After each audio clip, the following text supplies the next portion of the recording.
Remontándonos a los orígenes del neoliberalismo, años 70-80, lo que se produce en esos momentos es una crisis del capitalismo, que como todas las crisis del capitalismo es una crisis de crecimiento, de falta de mercados, de falta de clientes. Y por lo tanto se plantea la necesidad de abrir nuevos territorios. Lo digo territorios entre comillas.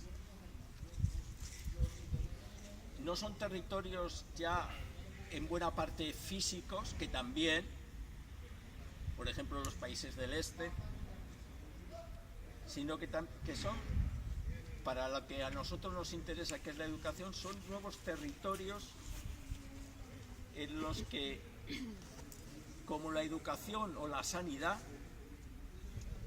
eran territorios sin explotar del todo. Y eran territorios sin explotar del todo, es decir, el capitalismo no había entrado hasta el fondo, porque veníamos de unas políticas socialdemócratas en donde el Estado se había desarrollado y había quedado la educación y la sanidad bajo su cobertura en buena parte. Son territorios muy apetecibles para el capitalismo, porque son territorios en donde a través del dinero público se tiene asegurado la solución de uno de los problemas del capitalismo, que es: se puede producir pero luego no tener clientes, se puede tener algo que vender pero luego no hay gente que lo compre.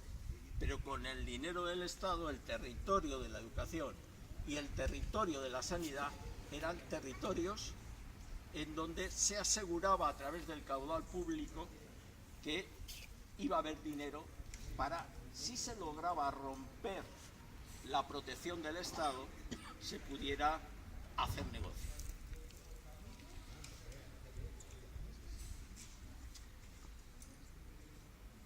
Ya que estamos en el 200 aniversario del nacimiento de Carlos Marx, utilizaré un término para explicar un poco esta forma de abrir el territorio de la educación a los mercados. Utilizaré el concepto de circulación del capital.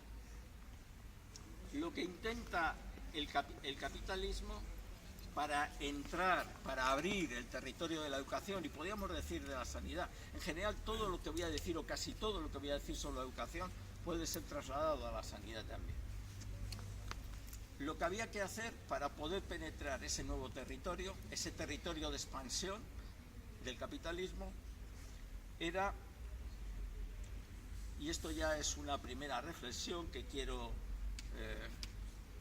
que la toméis con calma porque tiene muchas implicaciones. Lo primero que tenía que hacer es no tanto disminuir el dinero que el Estado invertía en educación, sino que en su proceso de circulación, por eso la circulación del capital, ese dinero que ingresaba el Estado, que destinaba el Estado para educación, acabara de alguna forma, alterando la forma de circulación de ese capital, acabara en manos privadas. Lo que le interesa es alterar la forma de circular de eso que invierte el Estado, para que, como si metemos agua en una cañería, cuando corre el agua por la cañería, el dinero va por la educación, se vaya saliendo por los lados y vaya ingresando los bolsillos de las grandes empresas, las multinacionales, los pequeños propietarios, etc. Yo os pondría un ejemplo para que esto lo tuviéramos claro. La sanidad en Estados Unidos tiene un presupuesto altísimo por parte del Estado. altísimo. Es mucho más cara, tiene el Estado en Estados Unidos, se destina a educación mucho más dinero proporcionalmente, mucho más parte del PIB que se destina en los países europeos. Lo que pasa, y ese es el ideal del capitalismo, es que ese dinero que ingresa enseguida va saliendo y va yendo a parar a bolsillos privados. Por lo tanto, es muy importante, por así decirlo, para el capitalismo, para el neoliberalismo, pinchar de alguna manera la cañería del dinero público para hacer que ese dinero público no acabe revertiendo nuevamente en el bienestar general, sino diversificándolo y aprovechándose.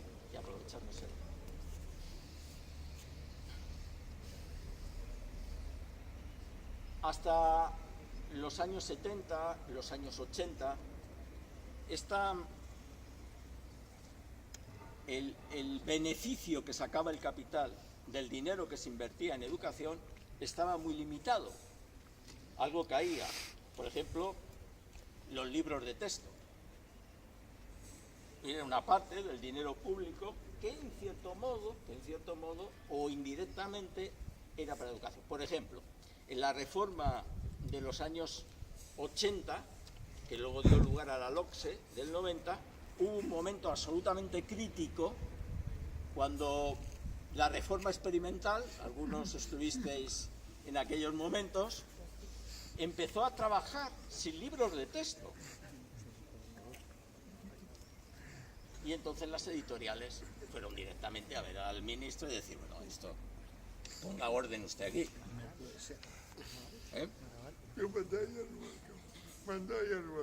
Y llegó Marchesi y mandó a parar. Marchesi dijo, no, hasta aquí hemos llegado. Hasta aquí hemos llegado. Hay que darle su cuota a estos que ya están apuntados desde los años 60 y que ahora ya están en el grupo Prisa. Que primero eran las editoriales de los libros de texto y luego ya llegó a ser el grupo Prisa. Pero, bueno, había también otra forma, diríamos, de revertir a lo privado, pero era también escasa, que eran los egresados, tanto de la formación profesional como de la educación universitaria. Muchos de ellos iban a trabajar a la empresa privada o a las multinacionales, y era una forma también de que el dinero público que se había gastado en su formación fuera luego pues a manos privadas, que son los que les traían la plusvalía y mantenían sus ganancias. Pero poco más.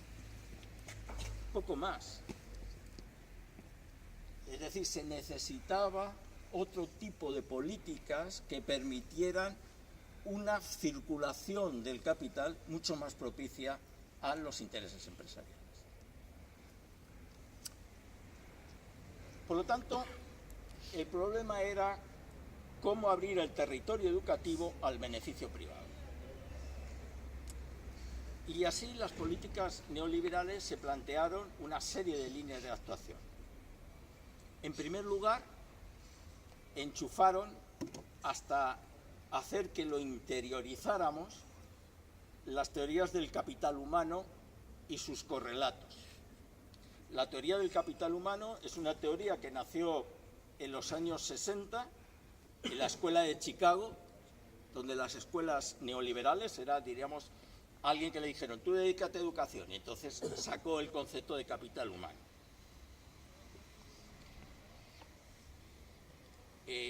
No tengo que deciros que ya el término capital humano está interiorizado. No hay rector que hable dos palabras seguidas que no diga capital humano. Podéis hacer la prueba, aunque no lo quiera. Usted no va a decir capital humano en cuanto empieza, pero el capital humano, cuando algo está incorporado ya a nuestro lenguaje y ni siquiera nos damos cuenta que eso es un término que salió de la academia, que a unos académicos se les ocurrió y ya lo incorporamos al lenguaje cotidiano, es que esa concepción, esa idea es hegemónica, ¿no? Decírnosla y ya nosotros la decimos, ya la incorporamos. Pero lo dicen sindicalistas, no solamente el rector, ¿no? Lo decimos. Capital humano, porque el capital humano, porque en Asturias tenemos capital humano, porque capital humano. Pues eso nació en la escuela de Chicago, exactamente ese término, que no existía, porque si hay un término absurdo es capital humano, ¿no? Bien. Pero la teoría del capital humano llevaba aparejado otra idea, que es la idea fundamental del neoliberalismo. La idea fundamental del neoliberalismo en Latinoamérica se ha llamado la teoría del rebase. ¿Qué es la teoría del rebase? Pues la teoría del rebase lo que viene a decir es que lo que es bueno para la empresa, para las empresas, es bueno para todos. ¿Por qué? Pues porque si se genera riqueza, esa generación de riqueza llega un momento que va llenando el vaso de los beneficios empresariales y ese vaso rebasa. Por eso la teoría del rebase. Y entonces se extiende por el conjunto de la sociedad. Empieza a resbalar por la mesa donde está el vaso, que es el conjunto de la sociedad. Por lo tanto, lo importante, supongo que eso también os suena, es generar riqueza. Si no generamos riqueza, es imposible que la sociedad prospere. Y además el mecanismo de una vez generada la riqueza es casi inevitable, diríamos, ¿no?, que la riqueza se extienda por el conjunto social. Desde este punto de vista, la educación empieza a ser un instrumento en manos de la economía y más precisamente y más concretamente en manos del beneficio, que tiene un sentido únicamente en el sentido que aumenta el beneficio empresarial. La educación no tiene fines en sí mismo, sino lo que tiene como fin fundamental es cómo se las puede arreglar para que a través de la formación que imparte dé a la empresa lo que necesita para que la empresa genere riqueza y esa riqueza se vaya extendiendo por el conjunto de la sociedad.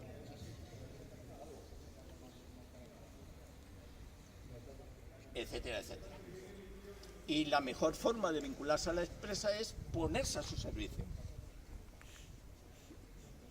Y esto ocurre en la formación profesional, ya desde hace mucho tiempo también. ¿Cómo puedo hacer buena formación profesional? Poniéndome en contacto directo con las empresas, para que la empresa me diga cómo tengo que formar como tal. Y si tienen que ir allí a hacer prácticas gratis, pues mejor todavía. Mejor todavía. Tengo que pedir, por favor, que vayan ahí a hacerla, aunque sea gratis. Es decir, la educación se convierte no en algo que tenga sentido por sí mismo, sino fundamentalmente en que tiene sentido en la medida que sirve a la generación de riqueza.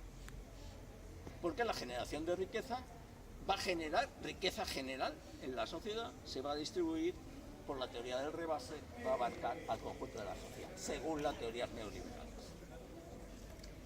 Fijaros que esto llega hasta tal punto que para valorar, la mejor forma de valorar, en la medida que lo introyectamos, ya que está dentro de nosotros, la mejor forma de valorar el éxito educativo, que las cosas van bien en educación, es el índice de inserción.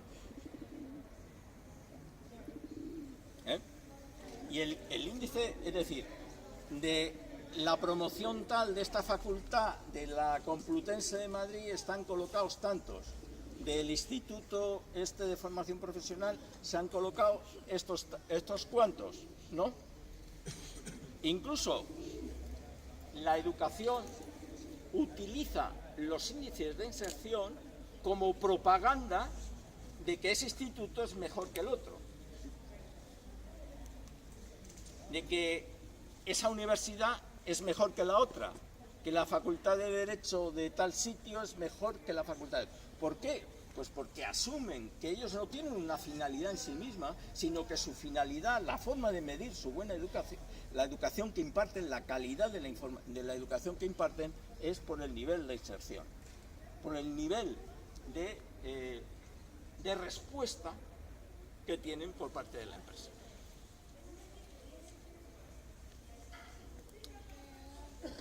A partir de aquí, lo que se introducen son formas de gestión empresarial en la educación, lo que genera inevitablemente un retroceso en la democracia en la educación, en la gestión democrática de la educación.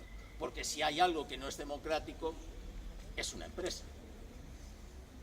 Porque la empresa, el propietario, es el que manda, por definición.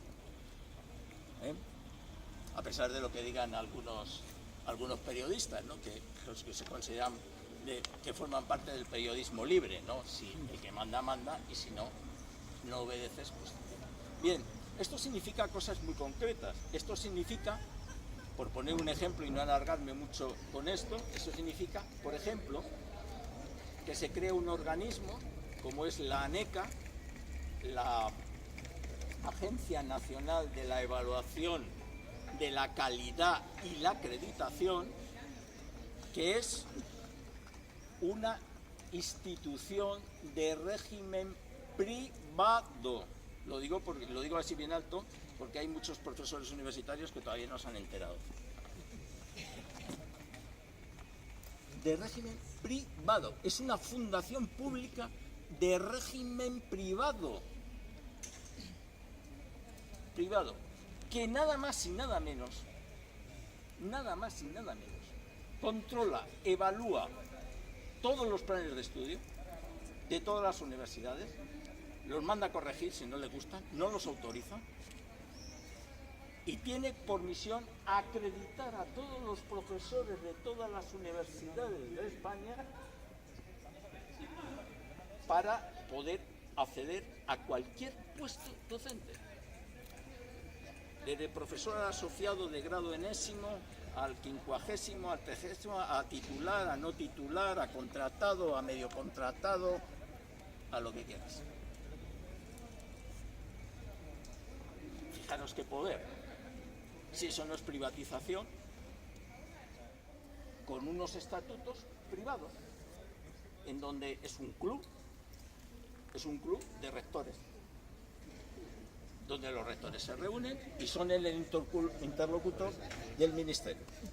Tiene sus estatutos, tú no perteneces al club, tú no puedes ir ahí a una reunión ni pedirle cuentas de nada. De nada.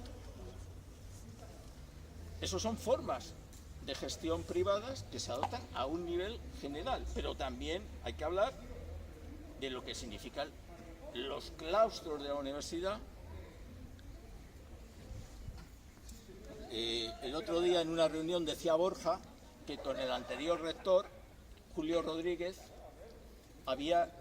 Julio Rodríguez compraba a algunos alumnos que estaban en el claustro para que siguieran su juego. Bueno, pues ahora, si Julio Rodríguez existiera, no los tenían ni que comprar, porque el claustro ya no pincha ni corta nada, es un organismo consultivo a partir de la LOU. Ahora quien manda es, pues, el propio rector, que se elige directamente, y el Consejo de Administración, ¿no? ¿Cómo se llama? El Gobierno. El Consejo de Gobierno, que es el Consejo de Administración de la empresa, ¿no? Que nombra el presidente del Gobierno, planta, que por cierto, ¿quién es este periodista, antiguo periodista que estaba en los fondos buitre, ¿no? Del Consejo Social. El Consejo de Gobierno sería el Ejecutivo. Sería el Ejecutivo. Es un momentense, no metáis con él, hombre.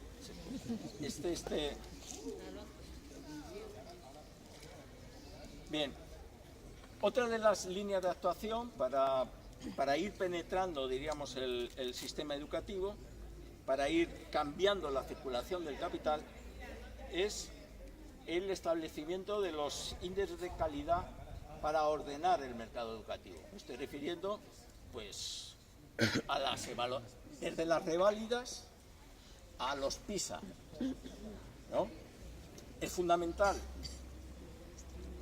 establecer unos índices de calidad para que los clientes sepan qué producto están comprando. Nosotros, cuando vamos a un hotel, decimos de 2 estrellas, de 3 estrellas, de 4 estrellas, sabemos que no vamos a tener que pagar lo mismo y que teóricamente nos van a dar un mejor servicio.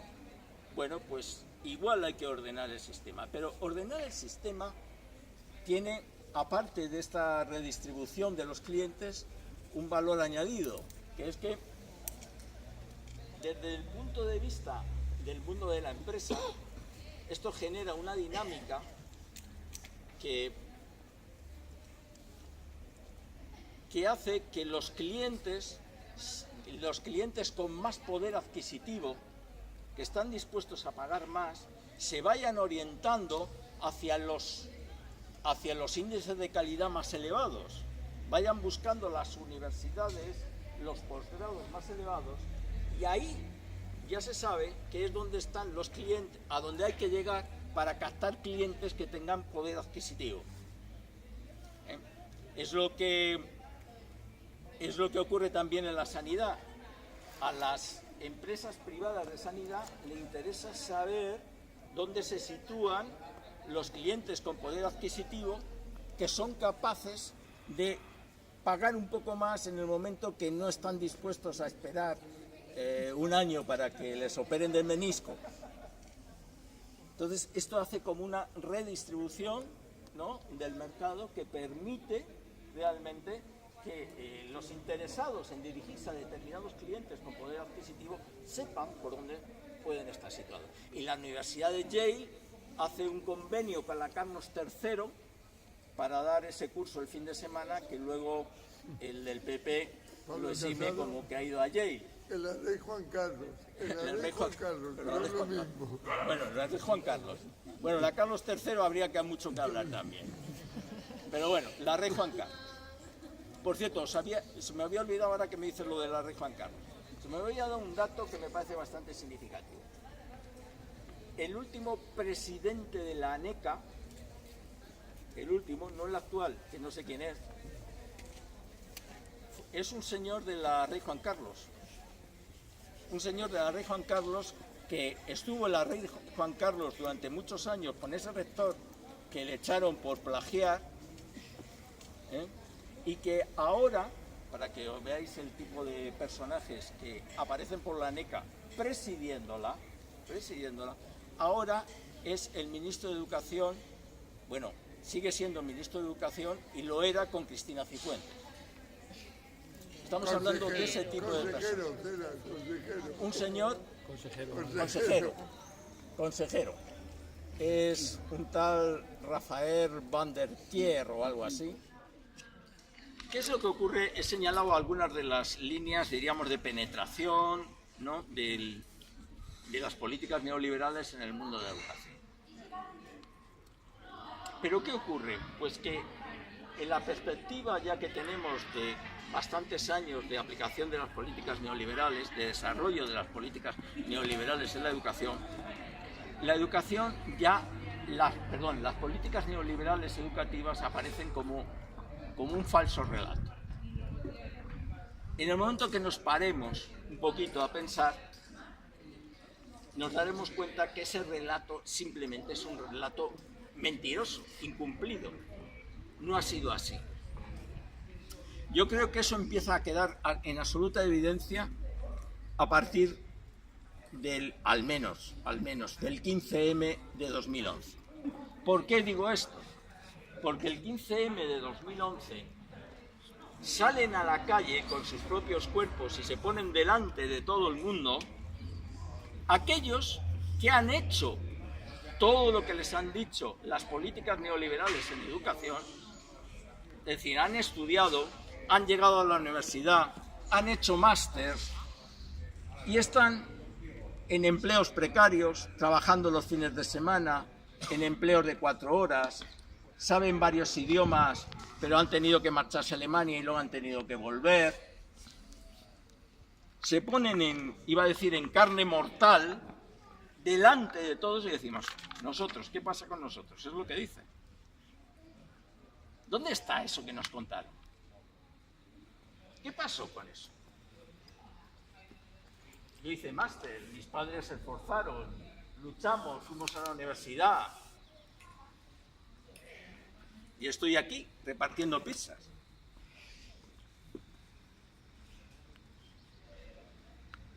Por lo tanto, ese relato neoliberal de la educación neoliberal, ante la aparición de los personajes que por antonomasia encarnaban lo que propugnaban las políticas neoliberales, queda en evidencia. ¿Qué es lo que nos encontramos? Pues nos encontramos que si analizamos humildemente la educación como una mercancía, que lo es, porque una mercancía es aquello que tiene valor de uso, sirve para algo. Un martillo sirve para clavar clavos y valor de cambio, por el martillo nos dan unos euros, y la educación tiene un valor de uso, se supone que sirve para aprender a leer, para ser carpintero, para ser economista, valor de uso. Y tiene también un valor de cambio, porque con ese título nos tienen que dar un sueldo, un puesto de trabajo, ¿no? Si analizamos la educación como una mercancía, en este sentido nos encontraremos que la educación sigue teniendo el mismo o menor valor de uso que tenía 30 o 40 años atrás. Sigue tan incapacitada como estaba para entender el mundo en el que nos estamos moviendo. Los que asisten a la educación obligatoria siguen teniendo la misma incapacidad que teníamos nosotros para entender luego la realidad social en la que estaban viviendo. Es decir, para ser ciudadanos y formarse una opinión propia. Los que han ido a secundaria, los que han hecho un oficio, tienen la misma incapacidad que teníamos hace 30 o 40 años para entender a qué sociedad y a qué mundo del trabajo se iban a incorporar. ¿Por qué había paro? ¿Por qué dejaba de haberlo? ¿Por qué unos sectores crecían? ¿Por qué otros no? ¿Por qué yo no podía desempeñar mi oficio?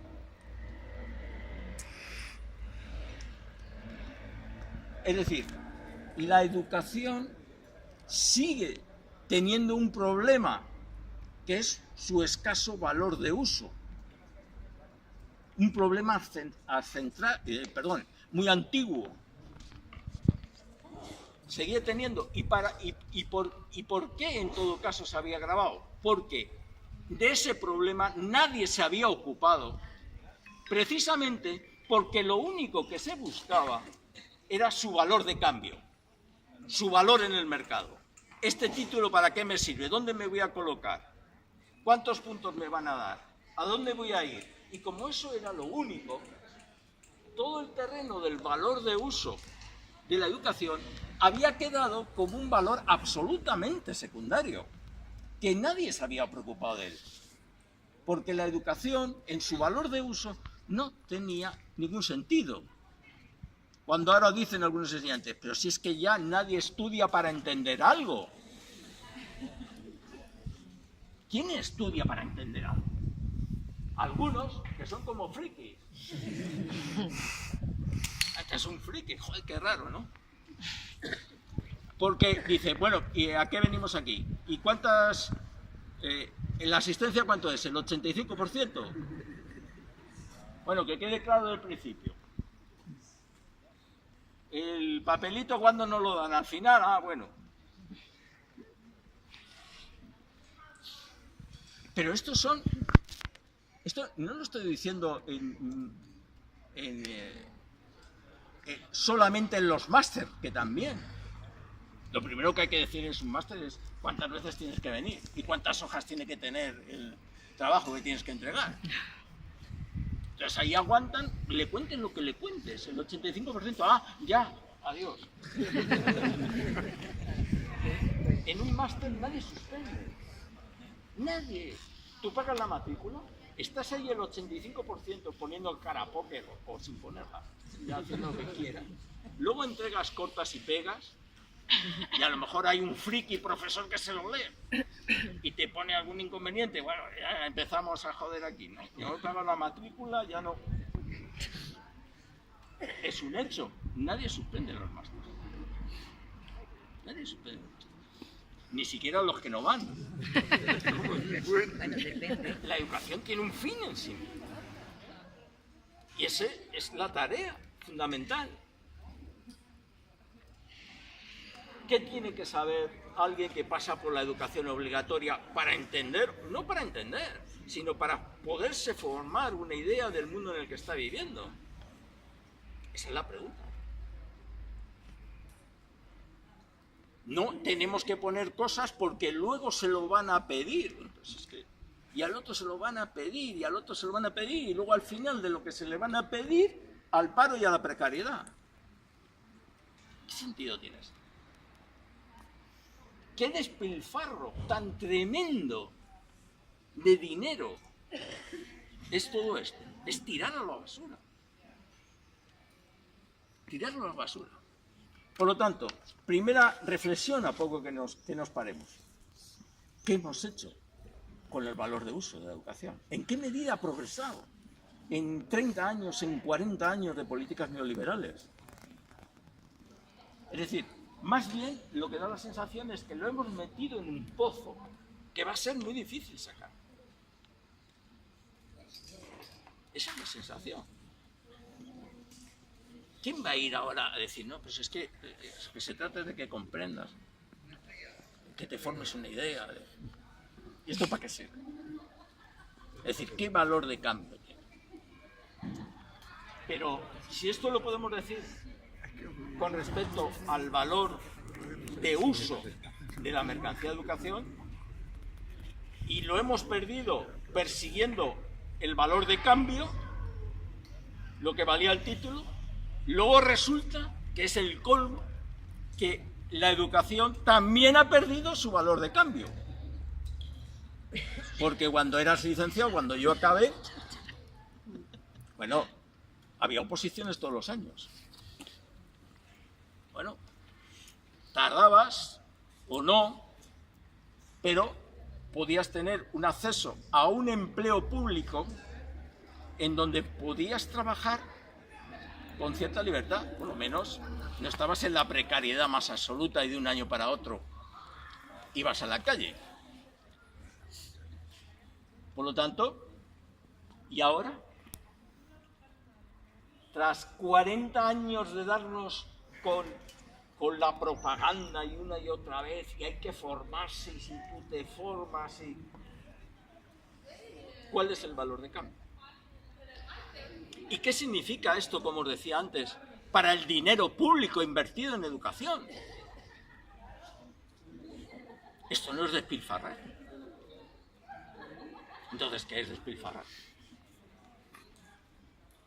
Es decir, el dinero que sale de las rentas del trabajo, que de ahí es donde sale el grueso del dinero de los impuestos, ingresa una parte en educación, y esa parte de la educación va, ante la ausencia de empleo público, porque esa es una de las razones fundamentales, el empleo público ha ido descendiendo en picado en todos estos años, lo que acaba es que el que tiene suerte y le contrata una empresa privada, lo que va a hacer es explotarle la empresa privada y a lo mejor explotándole, haciendo que nos engañen a nosotros. Por ejemplo, siendo un abogado que asesora para la evasión de capital. Esto es de locos. Dinero que sale de las rentas del trabajo, ingresa en la educación Algunos recorren todo ese camino, pagado por nosotros o subvencionado en parte, y luego acaban al servicio de la empresa privada o acaban, en todo caso, en el paro, en la precariedad, en la temporalidad, pero no hay forma de revertirlo. ¿Cuál sería la única forma de revertirlo?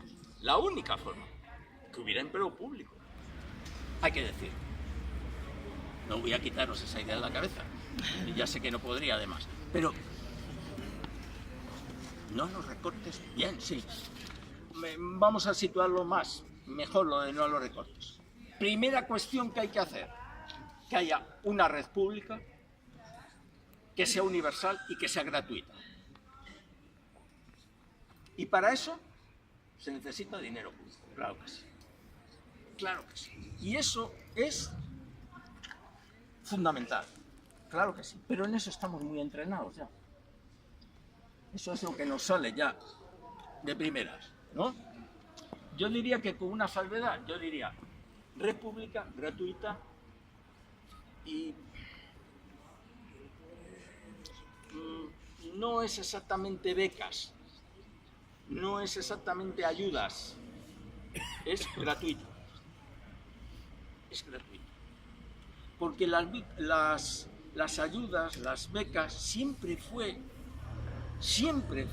la política de la derecha para dar un cheque, un crédito, para que luego con ese crédito, a ver dónde me coloco y ya como me dan una ayuda, pues a ver qué es lo que hago.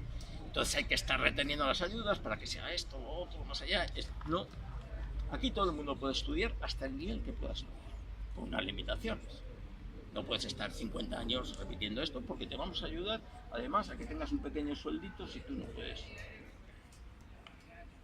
Eso, y eso lo tenemos que asegurar, pero en eso estamos trabajando, mal que bien. Lo estamos haciendo, gratuidad 03. Claro, es que es gratuidad de todo. Y en la medida que se pueda. Y fundamental. Y personal. Personal antes que aparatitos.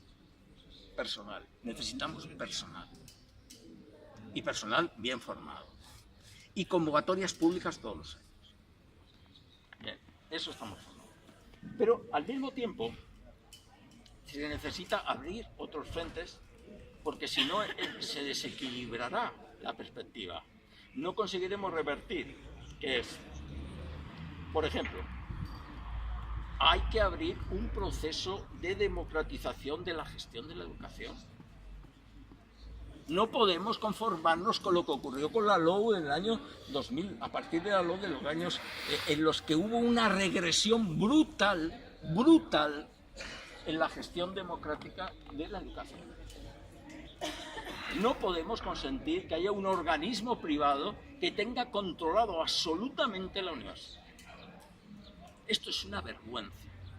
Eso es sumir en la precariedad más absoluta a miles de profesores que no se ocupan de otra cosa que de hacer méritos a diestro y siniestro, por arriba, por abajo, por un lado y por otro. ¿Y ha subido en algo la calidad de la educación universitaria? ¿Quién se atreve a decir eso? Dios. En nada, son zombies que están por los departamentos con una mano en un artículo, otra mano en un congreso, otra mano en no sé qué, cortando y pegando más que los alumnos. Cortando y pegando más que los alumnos. Esto no puede seguir así. Tanto hablar de excelencia. Que ser cursi y pedante para hablar de excelencia con ese panorama tan precario que tiene ahora el profesorado universitario. Por lo tanto, proceso de democratización.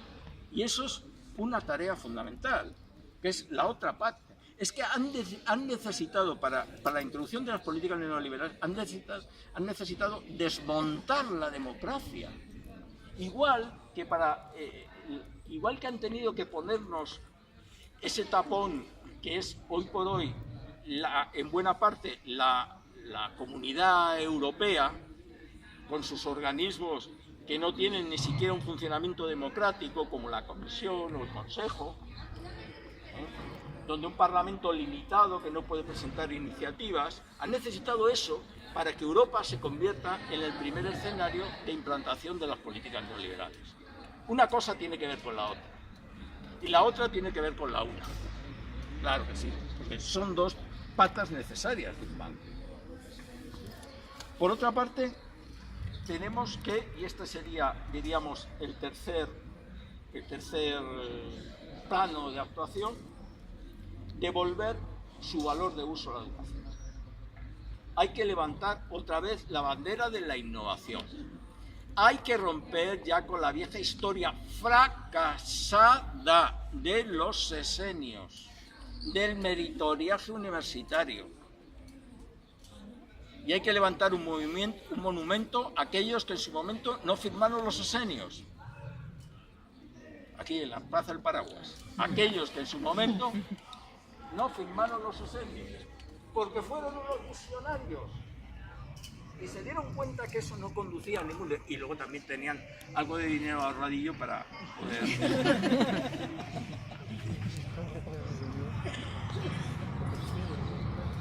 Entonces hay que desmontar, diríamos, hay que devolver el valor de uso de la educación. Y el valor de uso de la educación se hace con innovación.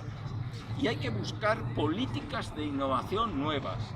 Y si sobran interinos, no sobran. Porque aquí hay que hacer proyectos de innovación. Y los interinos pueden hacer proyectos de innovación y si no, pueden sustituir a aquellos que están haciendo proyectos de innovación que no le vamos a dar sesenios, pero le vamos a dar más tiempo libre. Nuevas políticas de innovación que vayan explicando una carrera profesional diferente, una carrera profesional dentro de lo público, no de gestión privada, con incentivos, con meritoriajes, que no han resultado eficaces. No han resultado eficaces, para nada, para nada. Entonces hay que saberlo ver y planteárselo y verlo. Por lo tanto, democratizar, educación, universidad y pública, proceso de democratización de la gestión de la educación, devolver su valor de uso a la educación y mejorar, como he dicho antes, el valor de cambio también de la educación. Empleo público. Empleo público. Si no, inevitablemente todos los esfuerzos que hagamos irán a la alcantarilla. Van a la alcantarilla día a día. Día a día van a la alcantarilla. No se puede estar desperdiciando dinero. Por lo tanto, y ya con esto acabo, y acabo el nivel de provocación, diríamos, que me puedo permitir, no se trata de igualdad de oportunidades. No se trata de educación inclusiva. Porque no se trata de dar las mismas oportunidades a unos o a otros para correr una carrera que acaba en el paro o en la precariedad. Hay que cambiar eso. Y entonces sí, tiene sentido la igualdad de oportunidades. ¿Qué vamos a hacer? Como dicen algunos compañeros, que los gitanos vayan a la universidad. Pues muy bien, que vayan a la universidad. Pero cuando acaben el máster, tendrán que volver a recoger chatarra con sus padres porque no encontrarán otra cosa. ¿Educación inclusiva? Sí. Igualdad de oportunidades, sí, pero para cambiar. Pero no solamente. ¿Qué sentido tiene? ¿Qué ficción estamos montando en el que, bueno, por igualdad de oportunidades, pero igualdad de oportunidades ¿para qué? Para correr una carrera absurda. De despilfarro. De sálvese quien pueda. De yo he podido porque... Por lo tanto, igualdad de oportunidades, sí, pero más cosas también. Bueno, y hasta aquí he llegado, no sé si eso provoca algo o nada.